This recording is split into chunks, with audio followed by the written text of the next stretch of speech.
अजय यादव आपका आपके अपने YouTube चैनल RS अकेडमी में स्वागत करता हूँ। हम लोग पढ़ रहे हैं तरंग के बारे में। हम लोगों ने पढ़ा तरंग कैसे होती है, किस प्रकार की होती है, तरंग कहते किसे हैं, इससे जुड़े जितने भी फैक्ट होते हैं उसको हम लोगों ने जान लिया है और इससे कुछ फैक्ट अभी बाकी जिनको हम लोग क्या करेंगे जानेंगे। देखिए आपको बताया गया जो तरंग होती है वो क्या है। तरंग एक प्रकार की डिस्टर्बेंस है, यानी कि विक्षोभ है, जिसके द्वारा क्या होता है ऊर्जा का स्थानांतरण होता है। ऊर्जा एक कण से दूसरे कण में स्थानांतरित होती है।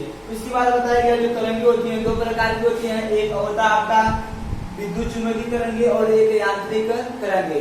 और विद्युत चुम्बकीय तरंगों और यांत्रिक तरंगों को हम लोगों ने पढ़ लिया है। अब आप लोगों को इसके बारे में यह बताना है कि देखिए क्या जो अब हम लोग क्या करें यांत्रिक तरंग के बारे में पढ़ रहे हैं। जो इन सब के बारे में तो ऐसे हम लोगों ने पढ़ लिया, लेकिन यांत्रिक तरंग के मुख्य दो भेद होते हैं।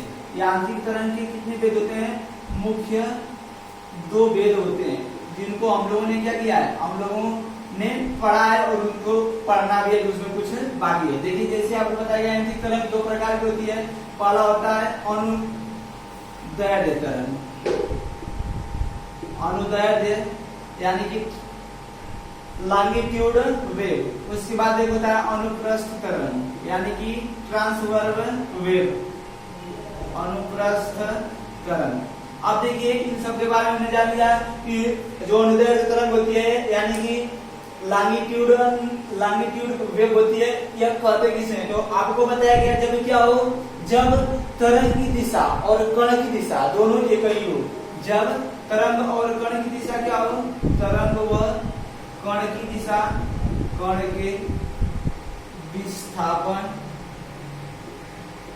की दिशा एक हो, तो उसे उस प्रकार की तरंग को हम क्या कहेंगे? अनुदैर्ध्य तरंग। अनुदैर्ध्य तरंग किसे कहेंगे? जिसमें क्या हो कि तरंग व कण के विस्थापन की दिशा क्या हो, एक ही हो। मतलब कण अगर इस दिशा में गतिशील है तो तरंग भी किस दिशा जानी चाहिए, उसी दिशा में जानी चाहिए।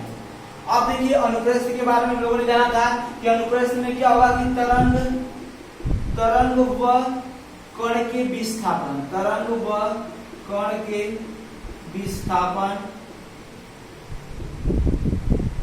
तरंग व कण के विस्थापन परस्पर क्या होंगे? लंबवत होंगे। परस्पर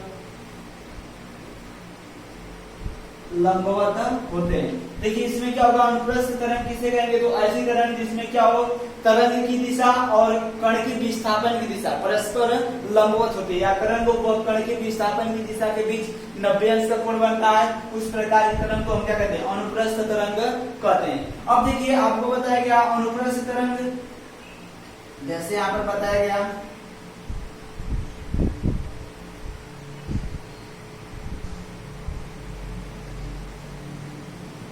अब देखिए यहाँ पर क्या होता है कि यह अनुप्रस्थ तरंग है। कैसी तरंग है? अनुप्रस्थ तरंग है। अब देखिए क्या होता है कि ये वाला जो होता है ना, ऐसे उठा हुआ भाग, उठे हुए भाग को हम क्रस्ट करते हैं। क्या कहते हैं? क्रस्ट करते हैं। अनुप्रस्थ तरंग में उठे हुए भाग को हम क्या कहते हैं? क्रस्ट या श्रिंग करते हैं। क्या कहते हैं? क्रस्ट या श्रिंग करते हैं। अब जो यह नीचे वाला भाग है, यानी कि जो नीचे झुका हुआ भाग होता है, उठे हुए भाग को हम क्या करते हैं? क्रस्ट या श्रिंग करते हैं। और जो नीचे वाला भाग होता है यह वाला, इसको हम क्या कहते हैं? इसको गर्त कहते हैं। क्या कहते हैं? गर्त। गर्त या ट्रफ, गर्त या ट्रफ कहते हैं। तो क्या होता है कि अनुप्रस्थ तरंग में उभरे हुए भाग को श्रिंग या क्रस्ट कहते हैं, और जो दशा हुआ भाग होता है नीचे वाला भाग, इसको हम क्या कहते हैं? गर्त या ट्रफ कहते हैं। अब देखिए जो अनुप्रस्थ तरंग होती है इसमें होता क्या है कि एक श्रिंग के बाद दूसरा श्रिंग आता है। जैसे यहाँ पर इसको हम क्या कहेंगे? इसको श्रिंग बोलेंगे। इसके बाद इधर क्या आएगा? इधर श्रिंग आएगा। फिर ऐसे किरण ऐसे आएगी, मान लेते हैं जो तरंग ऐसे आकर ऐसे जाएगी, तो फिर यहाँ पर क्या होगा? फिर वहां पर भी क्या बनेगा? एक श्रिंग बनेगा। तो जो हमारा अनुप्रस्थ जो हमारी तरंग होती है इसमें क्या होता है? एक श्रिंग के बाद दूसरा श्रिंग आता है, और नीचे देखेंगे तो एक गर्त के बाद दूसरा गर्त आएगा। मतलब ये गर्त है, गर्त के बाद फिर यहाँ पर क्या मिलेगा? गर्त मिलेगा, या ट्रफ के बाद दूसरा ट्रफ आता है। तो ऐसा ये बातें समझ में आई होंगी। तो ये होता है इसमें अनुप्रस्थ तरंग में। अब देखिए जो अनुदैर्ध्य तरंग होती है, अनुदैर्ध्य तरंग के बारे में जैसे हम क्या करते हैं, किसी स्प्रिंग को ले लेते हैं, क्या करते हैं, किसी स्प्रिंग को ले लेते हैं। जैसे ये हमारी स्प्रिंग है,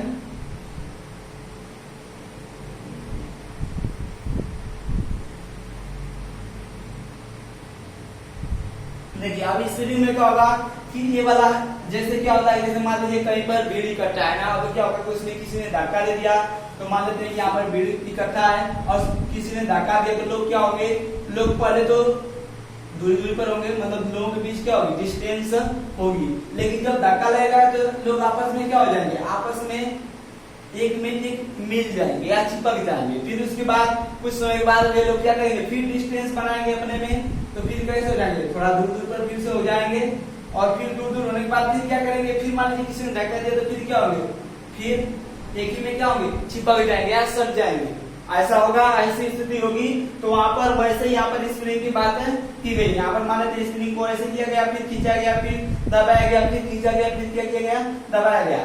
तो देखिए ये वाला जो मतलब यहाँ पर देखिए, यहाँ पर क्या है कि भाग, यहाँ पर क्या है, कुछ लोग जो लोग हैं उन लोगों के बीच क्या है, कुछ डिस्टेंस है, यहाँ पर दूरी है, लेकिन जब धक्का लगा तो यहाँ पर क्या हो गया, सभी लोग आपस में चिपक गए। फिर यहाँ पर चिपकने के बाद कुछ समय हुआ और उसमें क्या हुआ, सभी लोग अपने आप को व्यवस्थित कर लिए, मतलब फिर से दोनों सभी लोगों के बीच दूरी हो गई। फिर उसके बाद किसी ने धक्का दिया और फिर सभी लोग क्या हो गए, एक ही में सट गए या इकट्ठे हो गए। तो देखिए यह जो स्थिति होती है, जब क्या होंगे, जब कण क्या होंगे, कणों के बीच डिस्टेंस होगी, तो उसको हम कहते हैं संपीड़न। क्या कहते हैं, संपीड़न। और यह होता है किसमें, अनुदैर्ध्य तरंग में होता है, यानी कि लॉन्गिट्यूडिनल वेव में होता है, अनुदैर्ध्य तरंग में ऐसा होता है। इसको हम कहेंगे संपीड़न या कंपैरिजन, संपीड़न या कंपैरिजन। अब देखिए ये वाला जो भाग होता है, यहाँ पर क्या होगा कि यहाँ पर जो कण होंगे वो क्या होंगे, यहाँ पर सट जाएंगे, ऐसे ऐसे सट जाएंगे। तो ये वाला जो भाग होता है, देखिए यहाँ पर क्या है, यहाँ पर जो कण है वो क्या है, लगभग मान लेते हैं ऐसे सटे हुए, यहाँ पर कण क्या है, सटे हुए। लेकिन यहाँ पर जब खींचा गया तो यहाँ पर इनके बीच क्या हो गई, दूरी बढ़ गई। यहाँ पर क्या होगा, कण की दूरी बढ़ गई। इसको हम कहते हैं विरलन। क्या कहते हैं हम लोग, इसको विरलन कहते हैं। तो देखिए ये वाला जो स्थिति होती है इसको हम क्या कहते हैं, संपीड़न कहते हैं, और इस वाली स्थिति को क्या कहते हैं, विरलन कहते हैं। और विरलन की इंग्लिश होती है रेयरफेक्शन, रेयरफेक्शन, रेयरफेक्शन या विरलन कहते हैं। तो रेयरफेक्शन या विरलन, कंपैरिजन या संपीड़न, यह स्थिति किसमें होगी, किस तरंग में, अनुदैर्ध्य तरंग में होगी। लेकिन अभी बताया गया आपको अनुप्रस्थ तरंग में क्या होगा कि देखिए अब यहाँ पर एक और बात देख लीजिए, यहाँ पर क्या है, यह संपीड़न है, यह स्थिति क्या है, संपीड़न है। तो एक संपीड़न स्थिति के बाद क्या होता है, यहाँ पर संपीड़न आएगा, फिर अब यहाँ पर संपीड़न के बाद संपीड़न, और यहाँ पर क्या होगा, विरलन के बाद विरलन, ऐसे। जैसे उसमें क्या था, श्रृंग के बाद श्रृंग, गर्त के बाद गर्त, ऐसे होता रहता है। तो आशा है बातें समझ में आई होगी। अब देखिए अब हम लोग इससे आगे बढ़ते हैं। अब देखिए जो तरंग होती है, तरंग के कुछ गुण होते हैं, क्या होते हैं, या कुछ विशेषताएं होती है, तरंग की विशेषताएं, कुछ इनके कैरेक्टर होते हैं, उन कैरेक्टरों को जानेंगे कि क्या होते हैं। जैसे हम लोगों ने तो अनुदैर्ध्य तरंग और अनुप्रस्थ तरंग को पढ़ लिया। आप देखिए इसमें क्या होता है कि तरंग को अगर बेहतर तरीके से जानना है तो हमें क्या करना पड़ेगा, उनके कैरेक्टर को पढ़ना पड़ेगा, यानी कि उनकी विशेषताओं को जानना पड़ेगा। जैसे इसमें पहला होता है आयाम। क्या होता है, आयाम। आयाम किसे कहते हैं, एम्पलीट्यूड, एम्पलीट्यूड, आयाम। अब देखिए आयाम क्या होता है, अभी आपको बताया गया कि यह क्या है, यह अनुप्रस्थ तरंग है। कैसी तरंग है, अनुप्रस्थ तरंग है।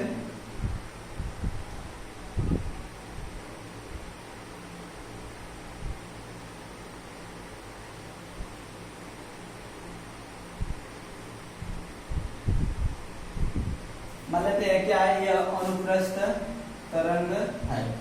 अब देखिए अब इसमें किसकी बात आई, यहाँ पर आयाम की। तो आयाम कहेंगे किसे, तो देखिए यह क्या है, इसको हम क्या बोलते थे, श्रृंग बोलते थे। ये वाला जो टर्म भाग है इसको हम लोग क्या बोलते थे, श्रृंग बोलते थे। तो यहाँ से यहाँ तक की ये वाली जो दूरी होती है इसको हम आयाम कहते हैं। क्या कहते हैं, आयाम। यहाँ से यहाँ तक की दूरी जो ये वाली दूरी होती है इसी को हम क्या कहते हैं, आयाम कहते हैं। इस दूरी को हम क्या कहेंगे, आयाम कहेंगे। आई बात समझ में? इस वाली दूरी को हम क्या कहेंगे? हम लोग आयाम कहेंगे। देखिए इसको परिभाषित कैसे करेंगे? तो आयाम की परिभाषा क्या होगी? तो देखिए आयाम किसे कहेंगे? कण की प्रारंभिक स्थिति। मतलब मान लेते हैं कण की प्रारंभिक स्थिति क्या है? यह है। तो कण की प्रारंभिक स्थिति और उस कण के प्रारंभिक स्थिति से, कण के प्रारंभिक स्थिति से, प्रारंभिक स्थिति से अधिकतम विस्थापन, अधिकतम विस्थापन आयाम कहलाता है। कण के प्रारंभिक स्थिति से या क्या है? यहाँ से मान लेते हैं प्रारंभ होती तो यहीं से ले लेते हैं क्या? कण की प्रारंभिक स्थिति है और इसका अधिकतम विस्थापन कहाँ पर हो रहा है? मतलब कण अधिकतम ऊंचाई कहाँ पर प्राप्त कर ले रहा है? तो कहाँ पर प्राप्त कर ले रहा है? यहाँ पर जाने के बाद कर ले रहा है। तो आप किसे कहेंगे? एम्पलीट्यूड या आयाम कहेंगे। किसे इसको परिभाषित कैसे करेंगे? ऐसे तो समझिए हमने किसको हम क्या कहेंगे? यहाँ से यहाँ तक की जो दूरी होगी उसको हम क्या कहेंगे? आयाम है। किसी परिभाषा देना होगा तो हम क्या करेंगे? कण के प्रारंभिक स्थिति, कण के प्रारंभिक स्थिति से अधिकतम विस्थापन। मान लेते हैं कण की, देखिए यहाँ पर क्या है? कण की प्रारंभिक स्थिति यही है और यहाँ से इसका अधिकतम विस्थापन कहाँ पर होगा? यही होगा ना। अब यहाँ पर लेंगे तो यहाँ पर तो इसका अधिकतम विस्थापन नहीं होगा। क्यों? क्योंकि यहाँ पर इतना ही दूरी है, लेकिन यहाँ पर आएंगे तो दूरी का बढ़ जा रही है ना, तो अधिकतम विस्थापन कहाँ पर होगा? यहाँ पर बीच में होगा। तो आयाम की परिभाषा होगी कण के प्रारंभिक स्थिति से अधिकतम विस्थापन। कण के प्रारंभिक स्थिति से अधिकतम विस्थापन आयाम कहलाता है। कण के प्रारंभिक स्थिति से अधिकतम विस्थापन आयाम कहलाता है। यहाँ से भी प्रश्न पूछे जाते हैं, सीधे परिभाषाएं पूछी जाती है। यहाँ से सीधे जो मान लीजिए कहीं पर फार्मूला लगाता है तो सीधे सूत्र पूछ दिए जाते हैं। तो यहाँ से आयाम की परिभाषा क्या होगी? किसी कण के प्रारंभिक स्थिति से, किसी भी कण के प्रारंभिक स्थिति से उसका अधिकतम विस्थापन आयाम कहलाता है। अब देखिए आयाम को ए से प्रदर्शित करते हैं। आयाम को किससे प्रदर्शित करते हैं? इसे कैपिटल ए से प्रदर्शित करते हैं। आयाम को कैपिटल ए से प्रदर्शित करते हैं। अब देखिए जो आयाम है, आयाम की परिभाषा तो हो गई कि कण के प्रारंभिक स्थिति से अधिकतम विस्थापन क्या कहलाता है? आयाम कहलाता है। इसके बारे में अगर अगला पॉइंट देखते हैं तो देखिए मान लीजिए कि हमने कुछ तेजी से बोला होगा कि यहाँ तक ध्वनि आई होगी, मतलब ऐसे तरंग की गति हुई होगी, पर ऐसे गति क्या होगा? मान लीजिए हम बहुत जैसे ऐसे बोल रहे हैं, मान लीजिए हम बोल रहे हैं ऐसे, आप लोगों को कुछ महसूस हुआ कि हम ये बोले कि देखिए यहाँ से ऐसे जाएगी तो यहाँ पर क्या हुआ? आवाज तेज निकली तो क्या होगा कि जब क्या होगा? जो कण होगा वो उसकी ऊर्जा अधिक होगी। मतलब क्या करेंगे? तेजी से बोलेंगे तो ऊर्जा अधिक निकलेगी। जब ऊर्जा अधिक होगी तो क्या होगा? यार कण थोड़ा ऐसे ऊपर से होता हुआ जाएगा, इसका क्या होगा? जो विस्थापन होगा और अधिक होगा, ऐसे होकर जाएगा। आई बात समझ में? तो जितना ही हम क्या करेंगे? ऊर्जा अधिक देंगे, जितना ऊर्जा अधिक देंगे क्या होगा? उसका आयाम अधिक होगा। उसका आयाम क्या होगा? जैसे पहले यहाँ पर आयाम मीटर था, लेकिन हमने जब कण को अधिक ऊर्जा दिया तो कण कहाँ से ऐसे होकर यहाँ से आएगा, तो इसका आयाम कितना हो गया? ऊपर तक बढ़ गया ना। तो जब हम क्या करेंगे? किसी कण की अगर ऊर्जा को बढ़ाएंगे तो उसका आयाम भी बढ़ेगा। अगर ऊर्जा बढ़ेगी तो आयाम क्या होगा? ऊर्जा अगर बढ़ेगी तो आयाम भी क्या होगा? आयाम भी बढ़ेगा।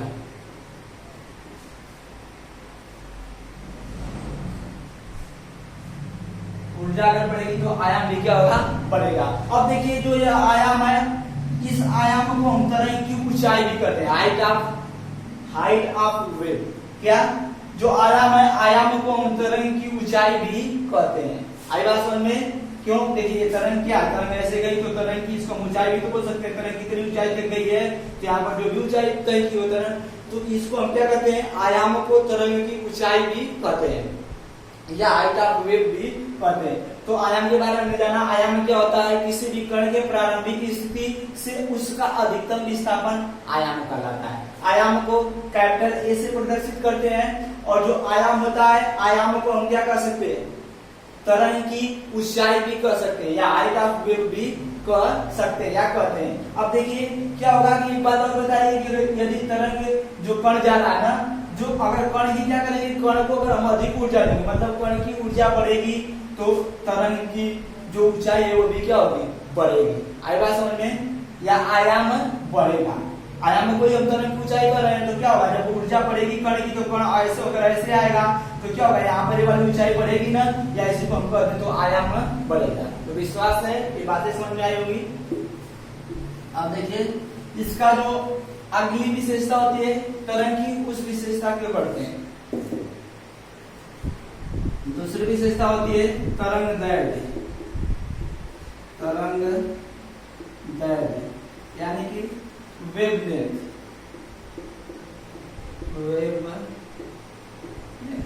अब देखिए तरंग दैर्ध्य कहेंगे किसे, तो अभी आपको बताया गया यह क्या है, यह अनुप्रस्थ तरंग थी।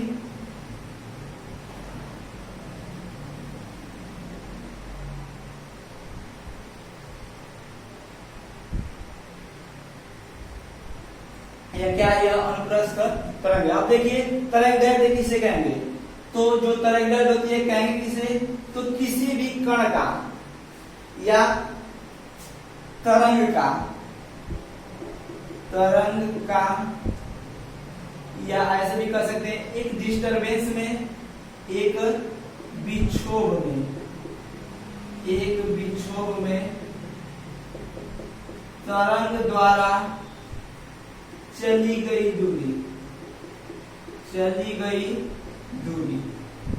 एक विक्षोभ में तरंग द्वारा चली गई दूरी क्या कहलाती है, तरंग दैर्ध्य कहलाती है। अब देखिए एक विक्षोभ में, या इसको विक्षोभ को हम क्या कहते हैं, डिस्टरबेंस कहते हैं। एक डिस्टरबेंस में तरंग द्वारा चली गई दूरी क्या कहलाती है, तरंग दैर्ध्य कहलाती है। जैसे यहाँ पर क्या है कि यहाँ से कण को हमने क्या किया, यहाँ पर कण को ऊर्जा दिया, कण क्या हुआ, डिस्टर्ब हुआ, ऐसे गया, फिर ऐसे आकर के कहाँ पर आया, यहाँ तक आया, तो इसकी एक स्थिति पूरा हुई। कहाँ तक पूरा हुई, यहाँ से चला और यहाँ पर जब आया तब इसकी क्या हुई, एक स्थिति पूरा हुई। तो मान लेते हैं पॉइंट ए और ये पॉइंट क्या है बी, तो मतलब क्या बात, ए से डिस्टर्ब हुआ और डिस्टर्ब होने के बाद तो कहाँ पर जाकर रुका, बी पर रुका। तो ए से बी के बीच की जो दूरी होगी इसी को हम क्या कहेंगे, तरंग दैर्ध्य कहेंगे। तो तरंग दैर्ध्य की परिभाषा क्या होगी, देखिए यहाँ पर क्या होगा कि कण को हमने क्या किया, डिस्टर्ब किया, तो कण क्या होगा, डिस्टर्ब होकर ऐसे आ रहा है, यहाँ से चलते हुए बी तक आकर रुक गया। तो एक बार में जो डिस्टर्बेंस हुई उसी को हम क्या कहेंगे, कण द्वारा या तरंग द्वारा एक डिस्टरबेंस में या एक विक्षोभ में तय की गई दूरी या चली गई दूरी क्या होती है, तरंग दैर्ध्य होती है। तो आपको पता चला यहाँ से कि तरंग द्वारा एक डिस्टरबेंस में तय की गई दूरी, तो यहाँ से क्या हुआ, डिस्टर्ब हुई तो यहाँ पर आकर होगी, तो यहाँ से यहाँ तक जितनी दूरी तय की, एक डिस्टरबेंस में यह दूरी तय की है, तो इसी को हम क्या कहेंगे, हम लोग इसी को क्या कहेंगे, तरंग दैर्ध्य कहेंगे। तो एक विक्षोभ या एक डिस्टरबेंस में तरंग द्वारा चली गई दूरी क्या कहलाती है, तरंग दैर्ध्य कहलाती है। अब देखिए जो तरंग दैर्ध्य इसको लेमडा से प्रदर्शित करते हैं, किससे प्रदर्शित करते हैं, लेमडा से प्रदर्शित करते हैं। अब जो लेमडा होता है यह ऐसे होता है, इसका चिन्ह तरंग दैर्ध्य को किससे प्रदर्शित करते हैं, लेमडा से प्रदर्शित करते हैं या लेमडा से दिखाते हैं। आई बात समझ में। अब देखिए जो तरंग दैर्ध्य है इसको किससे प्रदर्शित करते हैं, लेमडा से प्रदर्शित करते हैं। और तरंग दैर्ध्य की बात आएगी, तरंग दैर्ध्य कहेंगे किसे, तो किसे कहेंगे, किसी भी तरंग द्वारा एक डिस्टरबेंस में तय की गई दूरी क्या कहलाती है, तरंग दैर्ध्य कहलाती है। और देखिए जो लेमडा होता है ये क्या है, यह तरंग दैर्ध्य है। या तरंग दैर्ध्य को किससे प्रदर्शित करेंगे, तो लेमडा से प्रदर्शित करेंगे। मतलब किसी भी तरंग को अगर हमें मापना है तो उसका जो भी मात्रक होगा वह क्या होगा, लेमडा होगा। या क्या होगी, तरंग दैर्ध्य को ऐसे भी पूछा जाता है तरंग दैर्ध्य किसका मात्रक है, तो किसका है, तरंगों का, किसका, तरंगों का। अब देखिए यहाँ पर क्या है, यहाँ पर लेमडा से इसको प्रदर्शित करते हैं तरंग दैर्ध्य को। अगर किसी छोटी तरंग को हमें मापना है, क्या करना है, अगर छोटी तरंग को मापना है, तरंग कैसी है, छोटी है, तरंग की लंबाई कैसी है, छोटी है। तो अगर छोटी तरंग की लंबाई को मापना है, क्या करना है, तरंग की छोटी लंबाई को मापना है, तो हम किसका प्रयोग करेंगे, नैनोमीटर का प्रयोग करेंगे या पिकोमीटर का प्रयोग करेंगे। किसका, नैनोमीटर का प्रयोग करेंगे या पिकोमीटर का प्रयोग करेंगे अगर छोटी तरंग की लंबाई को मापना हो। तो आशा है बातें समझ में आई होगी। तरंग दैर्ध्य यानी कि वेवलेंथ कहेंगे किसे, एक विक्षोभ में तरंग द्वारा चली गई दूरी क्या कहलाती है, तरंग दैर्ध्य कहलाती है। इसको लेमडा से प्रदर्शित करते हैं। अब आपको बताया गया लेमडा से इसको प्रदर्शित करते हैं। और जो होता है तरंग दैर्ध्य अगर छोटी होगी तो उसको हम किसे मापेंगे, नैनोमीटर या पिकोमीटर में मापेंगे। अब देखिए आगे बढ़ते हैं, इसकी अगली विशेषता देखते हैं।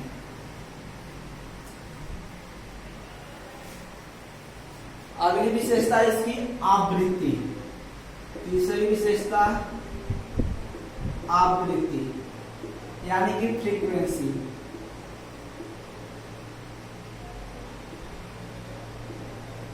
इसकी तीसरी विशेषता है फ्रीक्वेंसी यानी कि आवृत्ति। अब देखिए आवृत्ति कहेंगे किसे, फ्रीक्वेंसी या आवृत्ति किसे कहेंगे, तो आवृत्ति का तात्पर्य यहाँ से कंपन से है, आवृत्ति का तात्पर्य किससे, कंपन से है। अब देखिए आवृत्ति कहेंगे किसे, तो किसी कण द्वारा, किसी कण द्वारा एक सेकंड में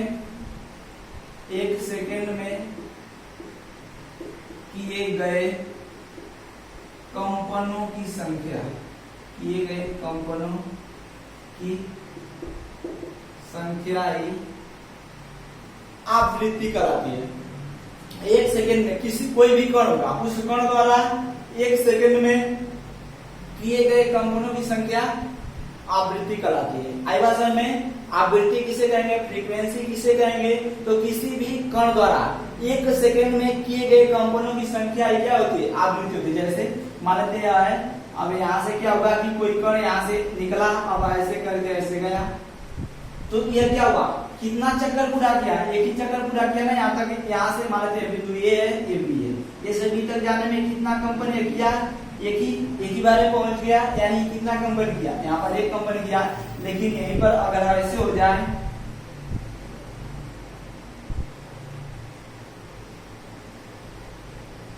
अगर ऐसे हो जाए तब, अब यहाँ पर कितना किया, 1 2 3 कंपन कर दिया ना, तो कंपन करने का मतलब ये है कि वो कितनी, एक सेकंड में कितनी बार गुजर रहा है, आई बात समझ में, कितनी चक्कर कर रहा है। तो पहले क्या था, पहले एक चक्कर में एक पहुंचा था तो एक कंपन किया था, अब क्या हुआ, कई कंपन किए, 3 बार किया तो 3 बार में क्या हुआ, वहां पर पहुंचा, तो ये होता है कंपन। तो आवृत्ति किसे कहेंगे, एक सेकंड में किए गए कंपनों की संख्या क्या कहलाती है, आवृत्ति कहलाती है। एक सेकंड में किए गए कंपनों की संख्या आवृत्ति कहलाती है। अब देखिए आवृत्ति बराबर होता क्या है, फ्रीक्वेंसी बराबर क्या होता है,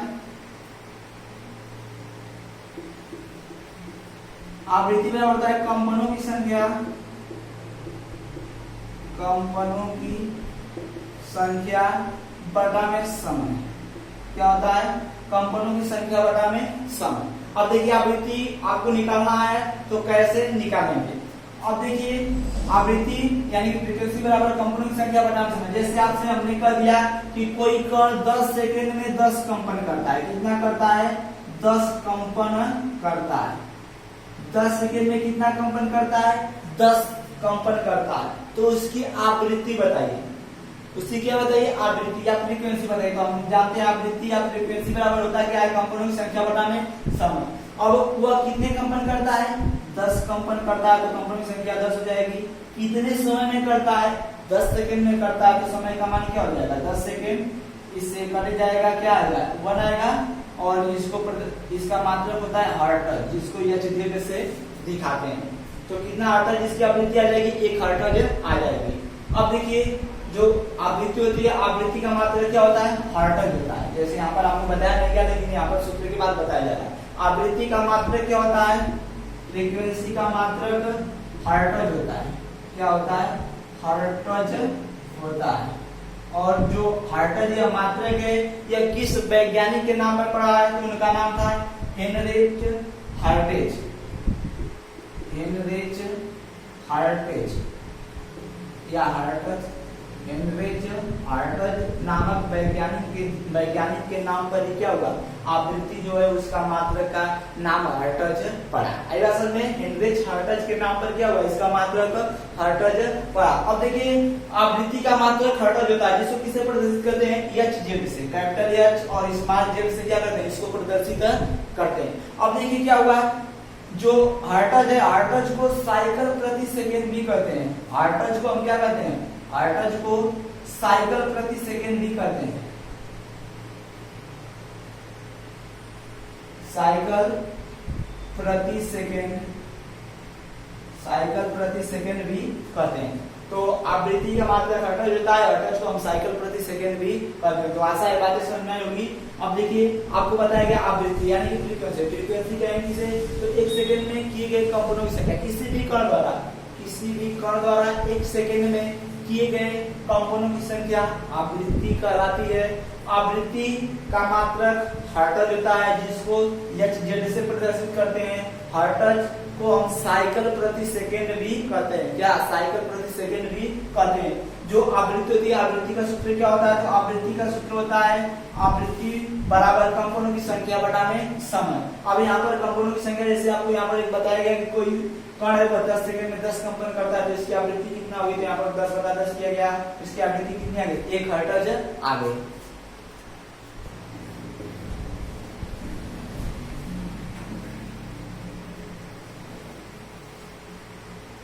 अब देखिए हम लोग इसके अगले कैरेक्टर को जानते हैं। अगला है आयाम, सॉरी आवर्तकाल। क्या है, आवर्तकाल, यानी कि टाइम पीरियड,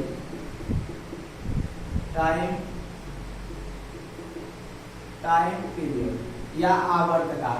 तो देखिए टाइम पीरियड या आवर्तकाल किसे कहेंगे, तो एक कंपन में लगा समय, एक कंपन में लगा समय, किसी भी कण द्वारा एक कंपन में लगा समय, एक कंपन किसी भी कण द्वारा एक कंपन करने में लगा समय, ये क्या कहलाता है, आवर्तकाल कहलाता है। आएगा समझ में। जैसे आपको बताया कि यहाँ पर ऐसे था, यहाँ से कोई ऐसे किया तो ये एक कंपन किया ना, यहाँ से यहाँ तक पहुंचा एक बार में, एक कंपन किया।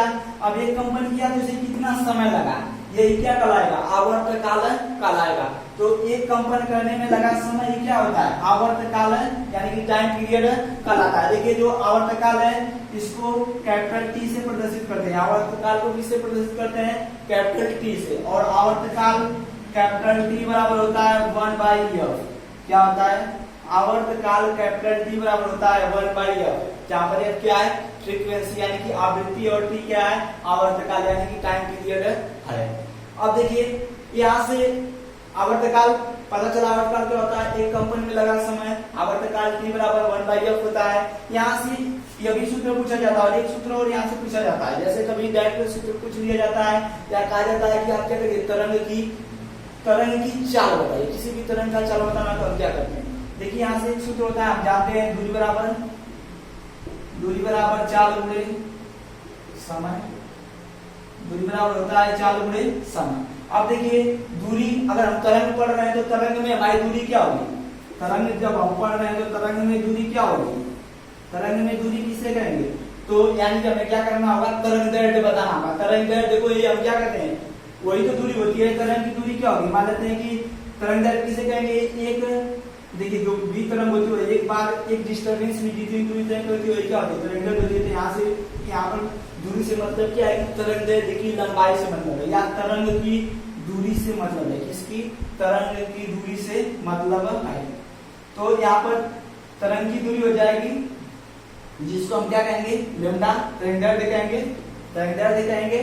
दूरी को क्या हमने कर दिया, वही तरंग की दूरी, तो तरंग की दूरी क्या हुई, तरंग दैर्ध्य यानी कि लेम्डा। आई बात समझ में। तो इसको हमने क्या कर दिया, लेम्डा कर दिया, तरंग दैर्ध्य कर दिया। अब देखिए बराबर क्या है, चाल गुणे समय। दूरी तो हम जानते हैं, लेकिन यहाँ पर तरंग पढ़े तो तरंग में दूरी क्या होती है, तरंग दैर्ध्य होती है, तरंग दैर्ध्य तरंग की दूरी होती है, और उसको प्रदर्शित करते हैं लेम्डा, तो डायरेक्ट क्या कर दिया, लेम्डा रख दिए। अब देखिए चाल बराबर, सॉरी यहाँ से क्या होगा, लेम्डा बराबर चाल गुणे समय। अब यहाँ से लेम्डा बराबर चाल गुणे समय, समय यानी कि टी होगा, यहीं पर डायरेक्टली कर देते हैं, यहाँ पर क्या होगा, समय को टी से प्रदर्शित करेंगे, क्या होगा, टी होगा। अब देखिए यहाँ पर टी का मान दिया है 1/f, तो यहाँ पर क्या होगा, लेम्डा बराबर चाल गुणे टी का मान रख देते हैं 1/f। आई बात समझ में। अब क्या होगा, f का मल्टीप्लाई इधर करेंगे, ऐसे इसके बजाय करेंगे, 3 से गुणा करेंगे, f का गुणा इधर हो जाएगा, और चाल गुणा इसमें होगा, क्या हो जाएगी, चाल गुणा जब इसमें होगा तो चाल इधर जाएगी, और यहाँ पे क्या होगा, जब f का गुणा लेम्डा होगा क्या होगा, f इनटू लेम्डा। तो यहाँ से किसी भी तरंग की चाल बताना हो, अगर आपसे पूछ दे किसी तरंग की चाल का सूत्र बताइए, तरंग की चाल का सूत्र बताइए, तरंग की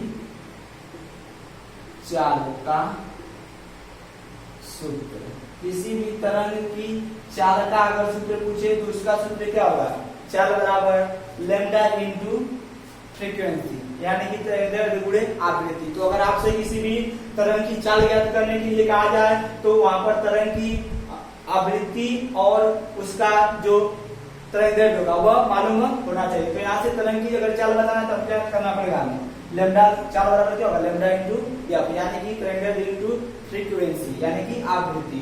तो मुझे आशा है कि ये बातें आप लोगों को समझ में आई होगी। हमारा जो क्लास है यही पर ओवर होता है। इस वीडियो को देखने के लिए आप लोगों का धन्यवाद।